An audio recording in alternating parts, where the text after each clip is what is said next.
Professor B R Mehta. His specialization is experimental solid-state physics and material science, nanoscience and technology. His areas of interest are nanostructured materials and thin films, interaction of gas molecules with nanoparticles, nanoparticle-based gas sensors and switchable devices, rare earth metals and palladium nanoparticle structures, wide bandgap and bipolar conductivity oxides, scanning probe microscopy and high resolution microscopy and nanotechnology education. His areas of research are synthesis of nanoparticles and nanorods, structures for sensors, switchable mirrors, light emitting and photovoltaic applications.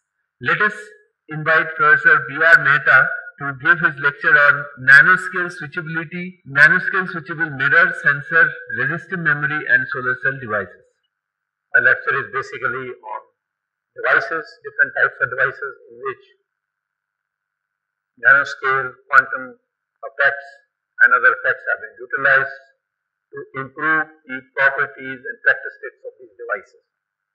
And possibly maybe in future these devices will be used for some sort of a nanocomputing or other kind of application. So as already mentioned, the title of my talk is Nanoscale Switchable Mirror, Sensor, Resistive Memory and Solar Cell Devices. And my main objective has been to give you an idea about what kind of research I am involved at IIT Delhi. And these are in fact 3 or 4 areas of research in which I work. And what I am going to show you in this talk is that in all these 4 kind of devices, we have been able to use one or the other effect which arises because of nano dimension. So I will be taking in this talk, I will divide it into 4 talks. And the first example which I will discuss is rare earth based nanoparticle based switchable mirror. And I will show you that in this the effects due to size, the change in the properties of this rare earth materials due to small nano size and increase in surface area at small sizes has been utilized to improve the performance of the switchable mirror device. In the second example, which is a hydrogen sensor based on palladium nanoparticles, not only the size effects but also certain very interesting effects which arises due to the gap between the nanoparticles. So not only one has to control the nanoparticle size for improving the properties, in some application it is also important to position the nanoparticles so that you can control the gap between the 2 nanoparticles. And in this case I will show you the interesting effects which arises that there is a certain gap between the nanoparticles in the nanoparticle sensor. Third device I will talk about is nanorod-based resistive memory device. And these nanorods we work on based on some oxide material like copper oxide or nickel oxide. And this resistive memory device we have been able to normally conventional resistive memory devices are based on thin films of oxide materials. And by changing the thin film to a parallel network of nanorods, we have been able to show that the performance, the uniformity, the cell-to-cell uniformity of the device can be significantly improved. And this effect is due to the confinement of certain effects which takes place in thin films to the nanorod dimension. And I will try to describe that. And the fourth effect, I think, is very popular devices, solar cells, which has very much useful for especially energy applications. And here, by controlling the size, you can change the various properties, and that change in the properties can be utilized in improving the efficiency of solar cell devices. So my basic idea is by controlling the dimensions, by controlling the diameter of the nanorod, controlling the length of the nanorod, by controlling the gap between the nanoparticles, how we can improve the performance of the device. And because all along the properties and other characteristics of these materials and devices depend upon the dimensions, it is very important to control the dimensions when one is synthesizing the nanomaterial. fact, this is one of the biggest challenge before the material scientists when they're growing these nanoparticles and nanorods. How do you control the nanoparticle size, and how do you control the nanoparticle distribution in size? How do you control gaps and so on? And this is also one of the feature I will try to describe that how we have developed a certain synthesis route where it is possible to prepare what we call as some sort of a mono-sized nanoparticles which don't have much distribution or very small distribution, or we can control the distribution, I would say. So this is the first example I was mentioning, rare earth nanoparticle based visual mirror. I will spend around 10 minutes on this, and this is just the introduction. What is a visual mirror? And visual mirror is normally conventional visual mirror are based on thin films or bulk rare earth materials. And these rare earth materials have interesting applications, interesting properties that when they interact with hydrogen, they react with hydrogen, there is a change in the electronic and optical properties of the rare earth material on interaction with hydrogen. And this is what happens. So when you have a conventional rare earth material, and normally in most of the visual mirror devices, it is covered with a palladium overlay, which I will just tell you what's the need of palladium. And when we put hydrogen, it goes from metallic state, which is, in this case, we have taken the example of gadolinium, it goes to gadolinium dihydride. And when you put more hydrogen, it goes to a trihydride. And if you remove this material from hydrogen, it will come back to dihydride state. And thus, from dihydride to trihydride, one can go back and forth. And when one is doing that, what is there is there are three transformations taking place. One, there is a crystal structure transformation.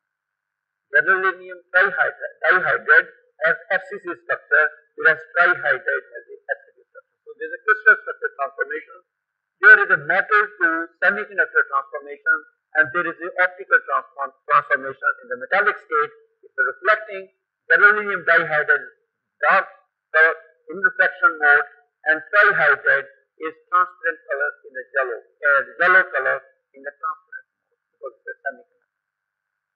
And what is interesting is that this transformation, two transformations, metal to insulator and the crystal structure transformations are taking place at room temperature. From solid state physics point of view or chemistry, it's very interesting that it's possible to put 300% of one material into another. Hydrogen, 300% of hydrogen we are putting when we go from gadolinium to gadolinium trihydride, and you can remove 1/3 of it reversibly, room temperature, and this is what is very interesting from physics point of view. Another very interesting fact is that these two transformations which I was mentioning, structural and electronic transformations, are independent to each other. The metal to semiconductor transformation is not taking place due to structural transformation because there are many other rare earth materials. In gadolinium, there is a structural transformation. There is another material like praseodymium. There is no structural transformation, but there is a metal to semiconductor transformation. So the reason for these two types of transformations are totally different. And this change in the optical and electronic properties, because it can change from a mirror-like state to a transparent state, is what is called a hydrogen-induced visual mirror. You can use the change in electrical properties, or you can use the change in optical properties. Why palladium is required? Because it's not the molecule of hydrogen which interacts with the rare earth material, it is the atomic hydrogen which interacts and reacts with the material as we go in this direction or when we come back in this direction. So what the role of palladium is that palladium converts the molecule of hydrogen into atomic hydrogen. Both when hydrogen is going in, when we are going in this direction, and also when the hydrogen is coming out, when we are coming back in the reverse direction. So this is called dissociated absorption. Molecule of hydrogen gets absorbed, gets converted to atomic hydrogen, and atomic hydrogen gets with the rare earth material. When the hydrogen has to come out, two atoms of hydrogen has to come together at palladium site, form hydrogen molecule, and the hydrogen molecule comes out. It's slightly complicated, and also palladium protects the rare earth material from oxidation. Because the rare earth material gets converted to oxide very easily. And this is how you can see that when we put hydrogen, there is a large change in the optical properties, resistivity, and transmission, where this metallic transmission is very low, the transmission is very high. So this change in the optical transmission from this point to this point, or change in the electrical properties from this point to this point, is what is used as in large number of these applications. One of them which we studied is switcher mirror. And what is required for a good switcher mirror is color neutral transparent state.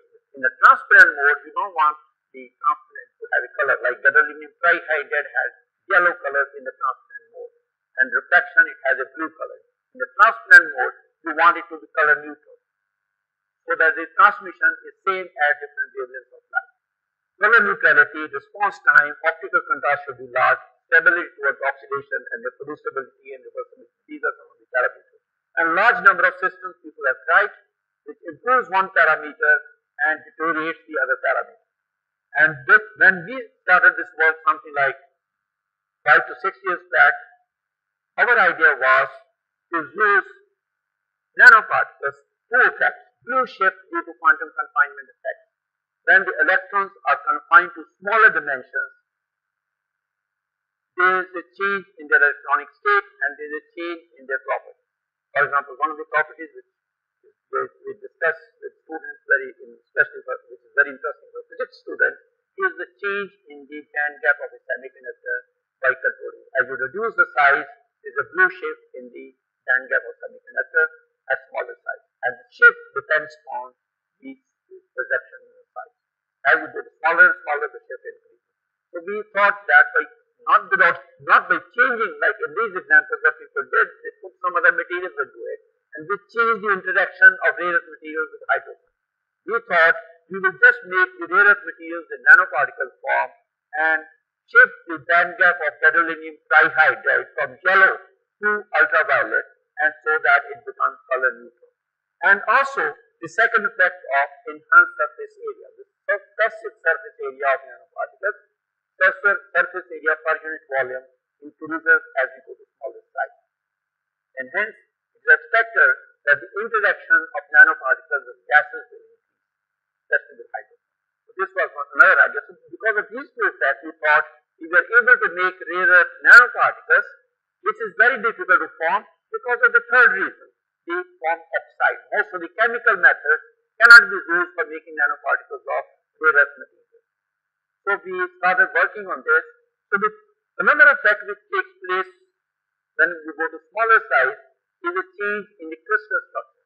And whenever there is a change in the crystal structure, it is also expected that it will affect the interaction of hydrogen with the material. So we are not sure how this change in the crystal structure due to size will affect the rare earth hydride interaction, but we were very much convinced that the blue shift due to quantum confinement effect and enhanced surface area will improve all the parameters.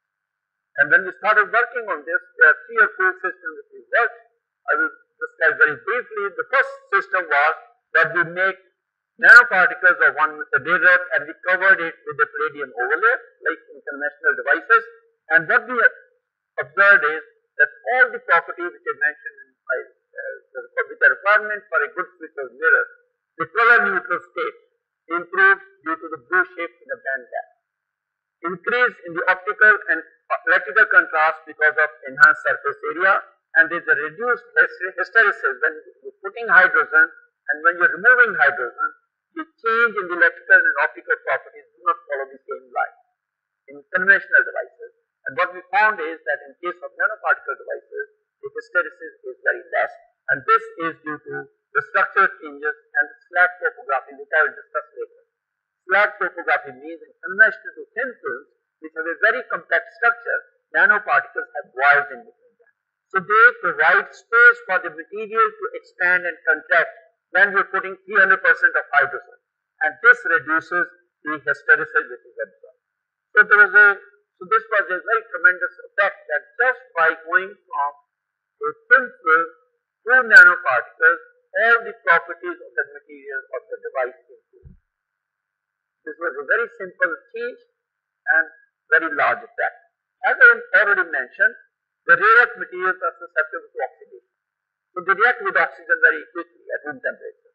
And when you make nanoparticles, you expected nanoparticles will interact with hydrogen more. But they will also interact with oxygen more because they have a large surface area. So we wanted to investigate what is the effect of going from bulk or thin films to nanoparticles on their reactivity or stability in oxidation. And we were surprised to know that these nanoparticles we found are stable in air, and that's what takes place due to the cell structure. The oxide around the nanoparticles protect it from further oxidation. In normal conventional bulk or thin film, this oxide is not protective. The oxide, because it has a different crystal structure from the metal, it comes off and it exposes the other material to oxidation. This causes flattening. In case of nanoparticles, because of structural changes which has taken place, the oxide becomes a protective oxide and it protects it from oxidation, but it is so thin that the hydrogen can go in and come out. So this was a very interesting effect, and it was possible to hydrogenate it, put hydrogen into the rare earth material and take it out without the requirement of radium, and that is some sort of a surface activation is responsible. The presence of surface sites which convert molecule of hydrogen into atomic hydrogen and hence do not require radium. The third effect we investigated by changing the top layer of radium to thin film to nanoparticles. So the hydrogen comes, it reacts with these nanoparticles, gets converted to atomic hydrogen, and that is what goes inside. And what we observed is a fast recovery and so on. I will discuss this particular effect I will discuss later. What I want to show you now is that in this transparency I have shown that these are nanoparticles prepared by a very simple method, but there is one problem as I shown here, these particles are of different sizes. Because we don't have a control on the distribution, this is very important. Although I can say that this large improvement in the properties of the material, going from bulk to nanocrystalline or nanoparticle form, I cannot say what happens when they change the size because I don't have a size control. The size distribution of these nanoparticles is very broad. And this is one of the limitations when you have a synthesis method where you don't have a very good control of the nanoparticles. So what is important here is the lesson that we must have synthesis method in which we must be able to control the nanoparticles. So these are our initial results, and then we started working on a synthesis method where it should be possible to control nanoparticle size and their shape and the size distribution. So this we call is some sort of a integrated. This is the integrated deposition method, consists of 4 and 5 steps. The first step is just a very simple method of converting the bulk material into atoms of the material. It's like evaporating the material. We done the different method, but what we are doing is a spark generator, 2 rods of, let's say we are making palladium nanoparticles, we have 2 rods of palladium, there is an arc between them, and because of that the palladium goes to the vapor phase and the carrier gas A and B takes these vapors along this line. And as they are going, these atoms collide with each other and they form agglomerates. And as shown here, these agglomerates are of different sizes. They are having arbitrary shape because they are formed due to statistical mechanism of collision of these atoms, and then they form small particles. These small particles will again collide and form agglomerates. And what we do is we take these agglomerates to what is called a UV charger, where the UV light falls on them and these agglomerates are charged positively and negatively. These positively and negatively charged particles, agglomerates, goes through another machine which is called differential mobility analyzer. The gas takes these agglomerates into this device, and the device consists of 2 cylinders, and there is an electric field applied between them, and because of that there is electrical force in the radial direction. The gas takes the particles along the longitudinal direction, and particles having a particular velocity will reach the exit point, and hence depending upon what is the electric field between the inner electrode and the outer electrode, you can select particles of a particular mobility. Particles having a particular velocity in the gas is proportional to the size of the particle. But you can say that still they are not having the same shape. Then the particles are taken to a sintering furnace, the gas takes them, there is no substrate effect, and the particles are still floating in the gas, they form spherical droplets, and slowly when they come out, they are monocrystalline and spherical in shape, and they have the same size because of the differential mobility analyzer. What is important here is that you can see these particles are positively charged particles because the central electrode was given the negative voltage. If you give the central electrode positive voltage, you can select negatively charged particles. This is important as I will show you later. So these particles are still charged here, and these spherical monocrystalline particles having the same size are deposited onto the substrate, and then it can be. So now we can change the size of these nanoparticles by applying the electric field. We can control the size distribution of these nanoparticles. You can see that if we didn't do any selection, this is the size distribution we would have. This is the size distribution of those agglomerates. And once the selection has been taken, this is what we have selected. Although we have thrown large number of particles out, the yield of this process will not be very good, but for electronic application, where you require a very good control of the nanoparticle size, this is a very good method. And it works very nicely for rare earth materials and for palladium. So we have deposited nanoparticles of palladium, osmium, deuterium, gadolinium by this method. And this is the deposition method consisting of, and this is the nanoparticle spark generator and UV charger, DME, this is the sintering furnace, and the fine UV particle and deposited. This is what you can see, that these are those agglomerates having different size and shape, and as they go through the sintering furnace, depending on the temperature, each agglomerate, if they lose agglomerate, it will get converted to this spherical particle. Okay. And you can see that by giving the different voltage to the differential mobility analyzer, you can select particles of different size. The size distribution is very symmetric, standard deviation is less than 1.05, and you can see that if you see this one of these nanoparticles in the high resolution transmission electron microscope picture, it is almost monocrystalline. So different experiments can be done. And this is what I was, if you look at, this is now a palladium nanoparticle layer deposited on the on a particular substrate. This is what we are looking at is the cross section of this by using a ion milling technique, where some sort of these particles have got distorted because of the effect of the ion beam. But still you can see one of the important features here, what I am trying to show is there are gaps between the nanoparticles. You can see there are voids. And these voids change the interaction. One of the reasons why the interaction of hydrogen with rare earth nanoparticles and palladium nanoparticles get affected is that the presence of voids plays a very important role. So one of the reasons is the flat topography, the presence of the voids, interparticle gaps. The second effect is that when we decrease the size of the palladium, when we go from around 10 film or around 30 nanometers to 5 nanometers, there is a shift in the electronic state of palladium. And one of the important states of palladium which is responsible for its interaction with hydrogen is palladium 4D. It is in fact palladium 4D electron which interacts with hydrogen 1s state. Larger is this overlap, larger is the interaction.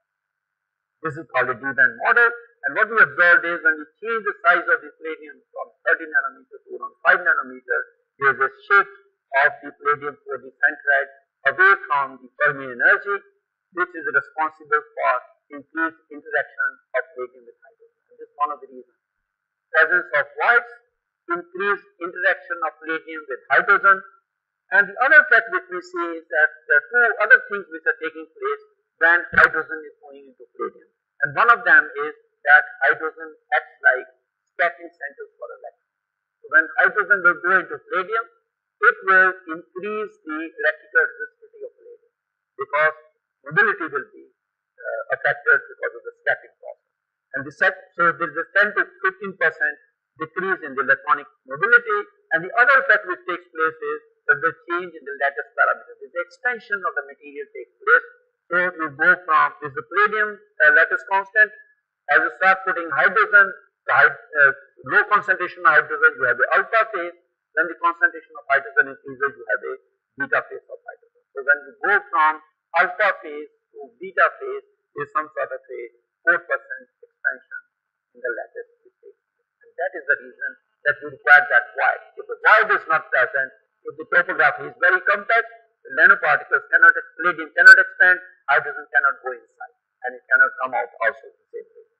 So what we observed is that in case of nanoparticles, because of the presence of these defects or the presence of these gaps, If we do EC2 X-ray diffraction which tells us the structure, in case of thin films, we can say that even up to 10% hydrogen, up to 2% hydrogen or 5% hydrogen, you can still see the alpha phase of radium.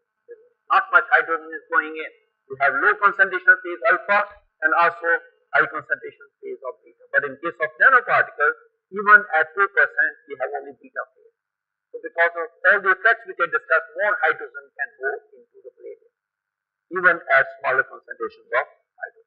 So these are the four effects which I have discussed, and this effect we could see the effect of these 4 or 5 parameters on the sensor characteristics of palladium. So your palladium thin film or palladium bulk, what happens is that if this is the electrical resistance of palladium, when you expose it to hydrogen, the electrical resistance of palladium increases slowly. At this point, you remove hydrogen and the electrical resistance goes back. This is called a slow saturation response. Most of the sensors which work for different gases, they have this kind of response. This is a conventional or a typical sensor response which is called a slow saturation response. And you can see here, you put the hydrogen both, and this is how you will be able to detect the gas.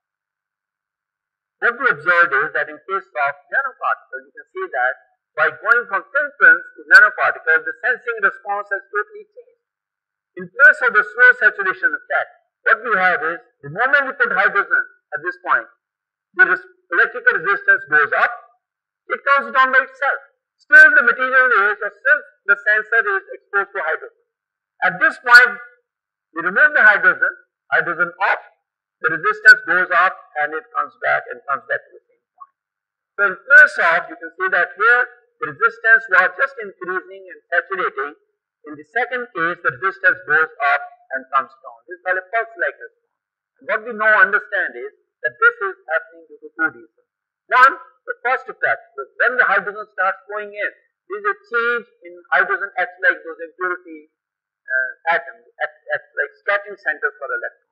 There is an increase in the electrical resistance. But when more hydrogen goes, palladium nanoparticles expand, there is a gap between the 2 palladium nanoparticles, they start touching each other. Because of that, the electrical resistance comes down. So initially the electrical resistance goes up because of the electronic effect, then the electrical resistance comes back because of the geometrical effect, because of the expansion of the lattice due to hydrogen. And same thing happens when you move it from hydrogen. So there is a large change in the response characteristic of sensors because of going from thin film to nanoparticles. And what we know is that we can in fact mathematically separate. This is the pulse response which I showed us. This is actually due to this electronic effect and due to the geometric effect. And we can separate the two, and we can separate their sensitivity, that is a percentage change, and also the response time as a function of nanoparticle size, because we now have a very good control on the size of the nanoparticle, and we can understand this process as a function of nanoparticle size. What we understand is that as we decrease the size, the geometric effect, its sensitivity decreases, shown by this blue curve. And the response time also, it becomes, for the geometric effect, the sensitivity, the geometric sensitivity to the geometric effect decreases as we go to smaller size, and the sensitivity due to electronic effect improves as we go to smaller size.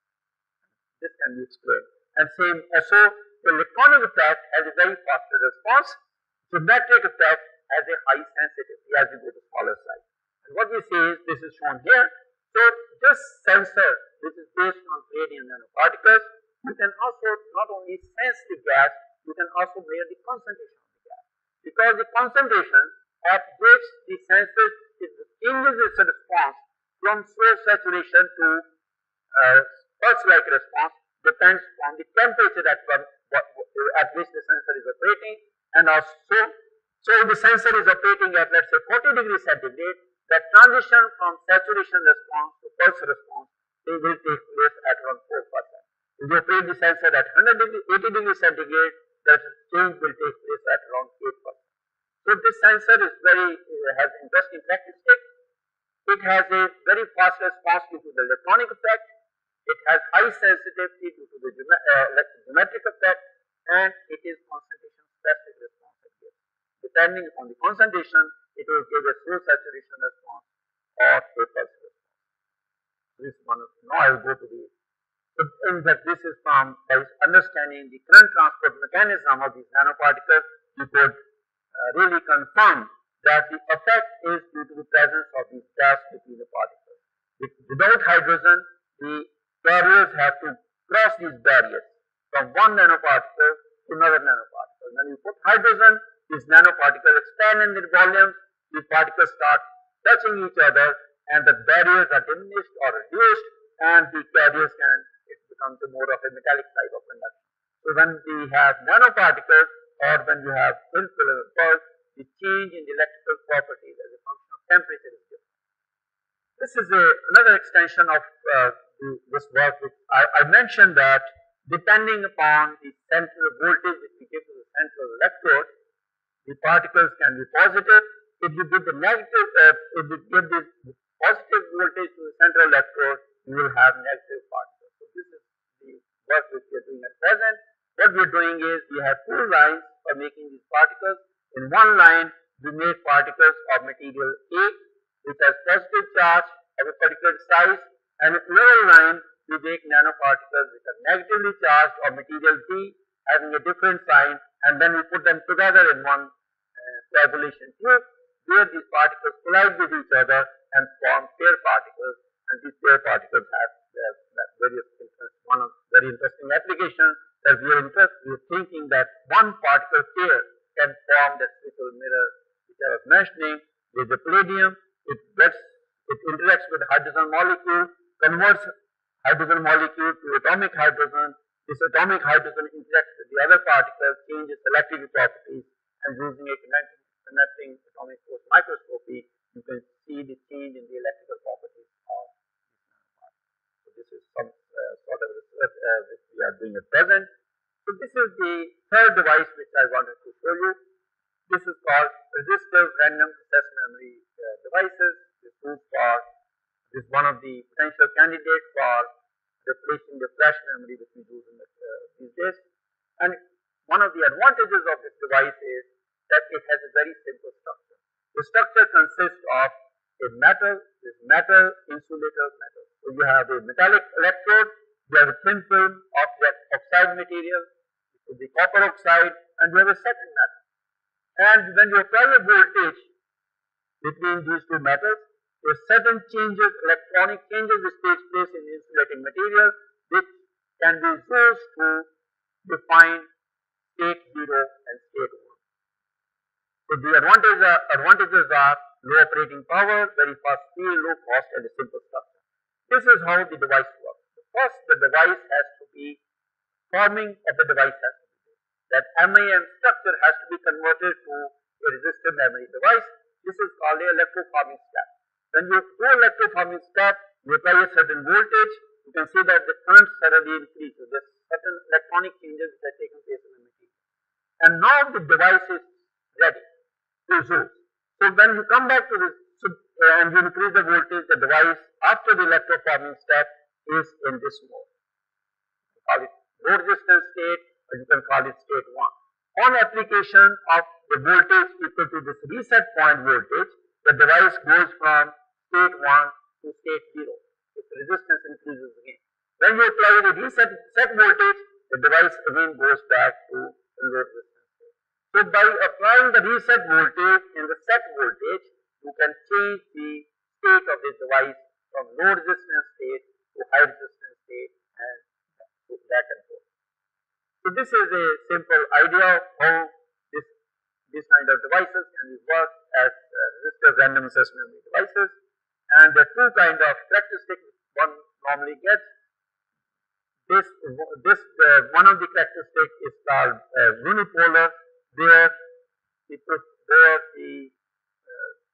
changeover from state 1 to state 0 only depends upon the voltage of the polarity has no role to play.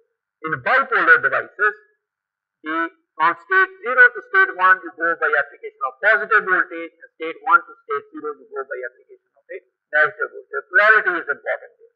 So there are unipolar and bipolar switchable devices, and what we worked on synthesis of copper oxide nanoparticles by a very simple method which is called template assist deposition, where you deposit these oxide materials into the templates of alumina, and then you remove the alumina and you have these standing nanorods which are fixed onto a substrate.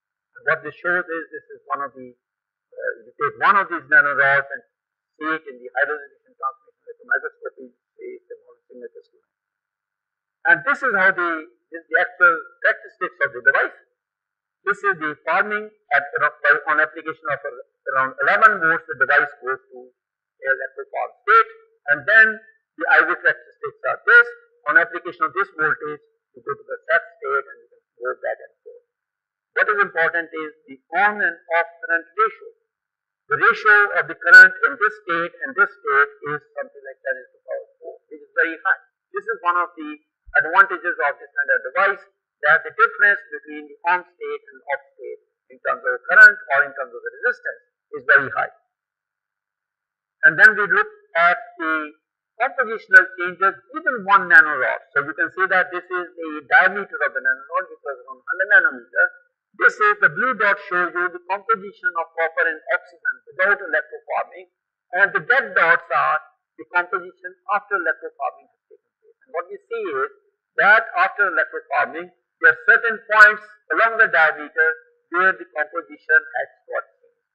And what we understand now is that this has taken place due to the formation of some sort of a copper filament into copper oxide, or a metallic filament into the oxide. So it's like a small fuse between this metal and this metal which has formed due to electroforming. When you apply the reset voltage, there is a small rupture of this filament and the device resistance goes back to the high resistance state. When you apply the reset voltage again, the filament forms again and you go to the set voltage. So the device is going from the high resistance state to the low resistance state by the formation of these small filaments in the copper oxide. And this is a conducting atomic force microscopy picture of this nanorod sample. This is before electroforming, you don't see any variation in the current. This is after electroforming. You can see that individual nanorods, some of them show now low resistance state, and you observe high current in the conducting atomic force microscope. Again indicates that the effect is coming due to the formation of filaments into individual nanorods. So individual nanorod is acting like one particular resistive memory device. And our idea is that this is how it happens in conventional oxide, conventional thin film material. You have the filaments are formed, and you can understand that the low resistance state, the resistance of the device depends on the nature of the filament or the topography of the filament. So you have this oxide, and the cells are formed at different parts of this oxide depending upon the diameter or the polycrystalline nature, the presence of the bias and the non-uniformity in this oxide will result into the formation of filaments which have different lateral dimensions and which have different thicknesses and so on. And that is responsible for changing the resistance of the low resistance state from one point to another point, and results into non-uniformity of the cell response. Then you have filaments, when you have each element consisting of one nanorod or a number of nanorods, a finite number of nanorods, each filament will be formed inside the diameter of the nanorod. So, in present case, we have diameters of around 100 nanometers. If you reduce this diameter further, you have a very small dimension in which the nanorod or the filament can form. And thus, by controlling the diameter of the nanorod, what we are controlling is we are controlling the lateral extent to which this nanorod filament can grow. And this can be one of the methods by which we can improve the uniformity, cell-to-cell uniformity of the device. So now I'll spend these 5 minutes on the fourth example which I took, that is on the solar cell. Solar cell, you know, is based on a PN junction, and when we expose the light, the photogenital carriers are generated, and the role of a solar cell is to use the electric field formed at the depletion region between the P and N side to separate these electron hole pairs. efficiency of a solar cell depends on these parameters: absorption coefficient, density of state, band gap, and diffuser. What I wanted to show you was that some of these parameters we can control by controlling the dimension of the nanomaterial.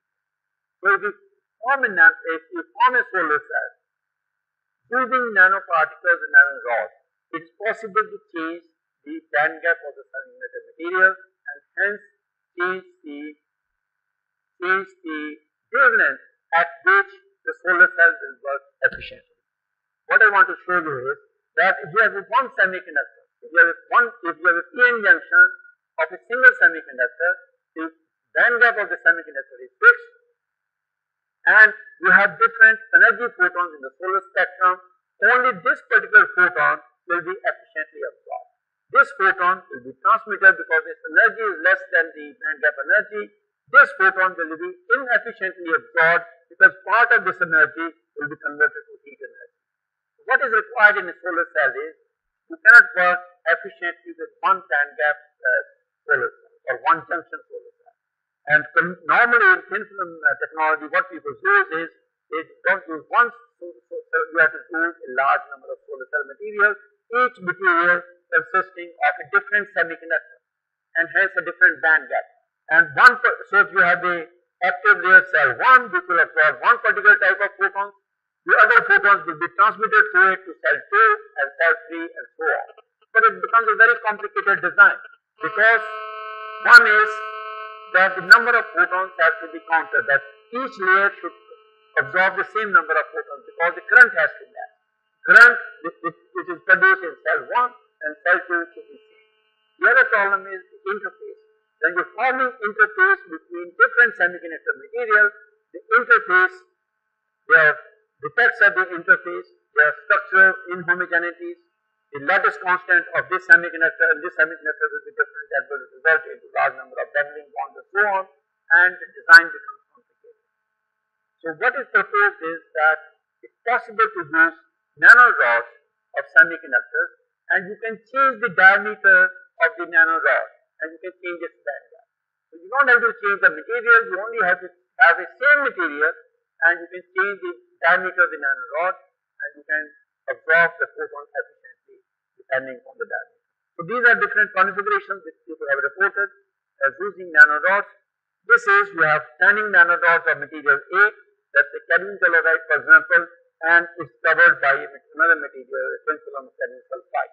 So you have the junction at this point and you have large number of parallel network of junctions. This is another kind of, this is called a cylindrical solar cell, where you don't have a thin film second material, but you have standing nanorod of material A, and the shell of this rod is material B. So you have two semiconductors joined together like this, or you can have a tandem kind of solar cell. Material A making half of the nanorod and material B forming second half of the nanorod.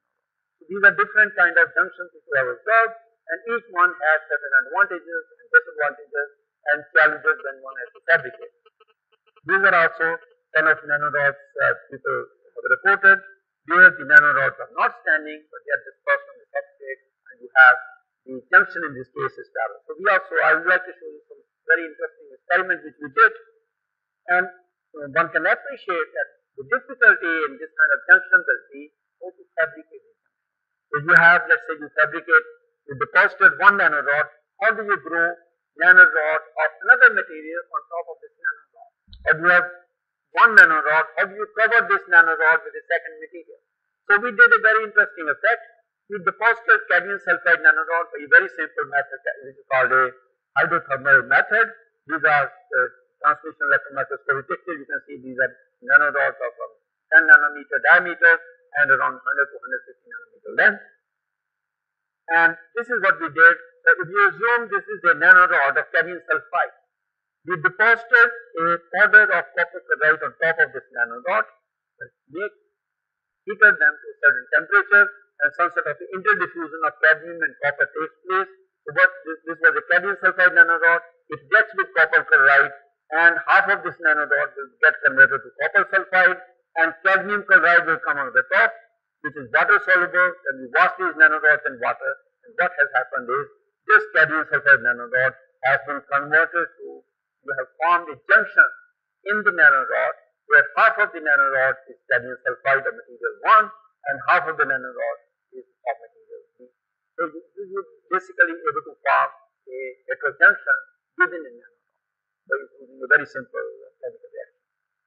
You can see that this is one of the cadmium sulfide nanorods where copper chloride powder is deposited, and this is a high resolution transmission electron microscope picture of one nanorod of cadmium sulfide. You can see it's very high quality, monocrystalline in nature, and this is where you have been able to convert part of that nanorod into material B, copper sulfide, and there is a junction.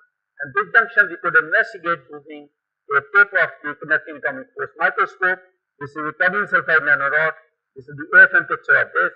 And what we see is this is the IV characteristic. If we put light, we see some photoconductivity due to cadmium sulfide is a photoconducting material.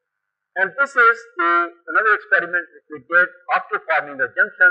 And what we see is this is the dark IV characteristic and this is the light IV characteristic. And these are consistent with the energy level, energy band diagram which we formed, which was the platinum tape here is in contact with copper sulfide, and we form energy band diagram. This IV characteristic matches with this.